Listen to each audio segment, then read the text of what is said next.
बिस्मिल्लाहिर्रहमानिर्रहीम। अस्सलाम वालेकुम। Welcome back to my channel. आप देख रहे हैं शबनम केक एंड कुज़ीन।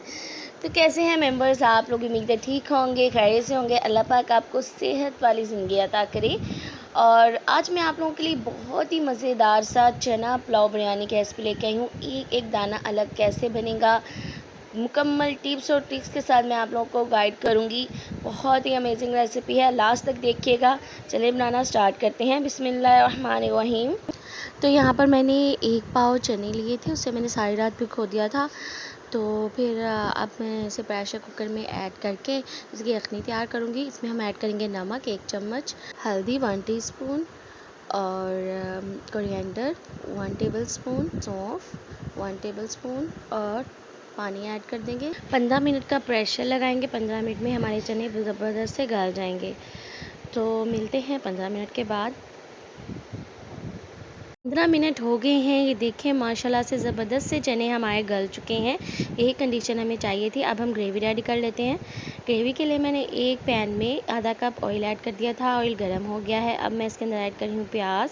4 अदद मैंने प्याज लिए थे, उन्हें मैंने बारीक सा काट लिया था। अब हम इसे तब तक पकाएंगे जब तक थोड़े से गोल्डन नहीं हो जाते।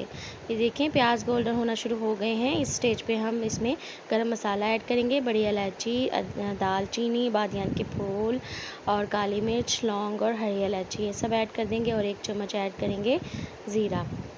ऐड करके हमने इसको तब तक भूनना है जब तक कि प्याज हमारे लाइट गोल्डन ब्राउन नहीं हो जाते, और हमारा साथ में गरम मसाला जो है वो भी फ्राई हो जाएगा। तो 2 मिनट लगेंगे। ये देखें माशाल्लाह से बहुत प्यारे से प्याज गोल्डन ब्राउन हो गए थे। तो मैंने बीच में टमाटर ऐड कर दिए हैं। 4 बड़े साइज़ के मैंने टमाटर ऐड किए हैं, और अब इसे हम सॉफ्ट होने तक पकाएंगे। टमाटर सॉफ्ट हो गए थे। अब मैं ऐड कर रही हूँ इसमें अदरक और लहसुन का पेस्ट, 2 टेबलस्पून है ये, ठीक है। और इसे हमने अच्छी तरीके से फ्राई कर लेना है। 2 मिनट फ्राई करते मुझे हो गए थे, बहुत ज़बरदस्त से टमाटर भी सॉफ्ट हो गए हैं। अब हम मसाले ऐड करेंगे। 2 टेबलस्पून नेशनल का बिरयानी मसाला जो बाज़ार से साशे मिलता है, 1 चम्मच मैंने क्रश रेड चिली ली है, और 1 चम्मच मैंने नमक का ऐड किया है। नमक मैंने 1 चम्मच इसलिए ऐड किया है क्योंकि यखनी में भी ऐड किया हुआ था। तो बाद में हम नमक को चेक कर लेंगे, और अगर कम हुआ तो हम और ऐड कर देंगे। तो इसे हमने अच्छी तरीके से भून लेना है। 2 मिनट भुनाई कर लेने के बाद इसमें हम ऐड करेंगे दही। दही मैंने ऐड किया है 5 टेबलस्पून। दही ऐड करने से चावलों में सूंधी सी खुशबू आती है, तो आप ज़रूर ऐड किया करें। लोग कहते हैं कि दही भी ऐड करें और टमाटर भी ऐड करें, तो एक बार आप इस तरह ट्राई करके देखें, बहुत ज़बरदस्त बनेगा। तो 2 मिनट के लिए मैं इसे ढक कर रख रही हूँ। 2 मिनट हो गए हैं। ये देखें माशाल्लाह से घी भी सेपरेट हो चुका है, बहुत मज़ेदार सा मसाला भी रेडी हो गया है। अब हम बॉयल चने ऐड कर देंगे, जिसे मैंने सेपरेट कर लिया था यखनी से। तो हम इसे 5 मिनट तक फ्राई करेंगे मसाले के साथ चनों को, कि जो मसाले का फ्लेवर है वो चनों में डेवलप हो जाए। और वैसे भी हमने नमक डाल के बॉयल किए थे, तो ये ऑलरेडी ही नमक वाले हैं। अब मैंने इसके अंदर ऐड कर दी है यखनी।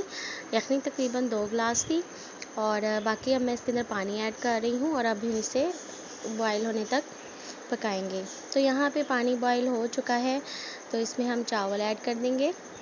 चावल मैंने लिए थे बासमती, और जिसे मैंने पूरा 1 घंटा भिगोया है।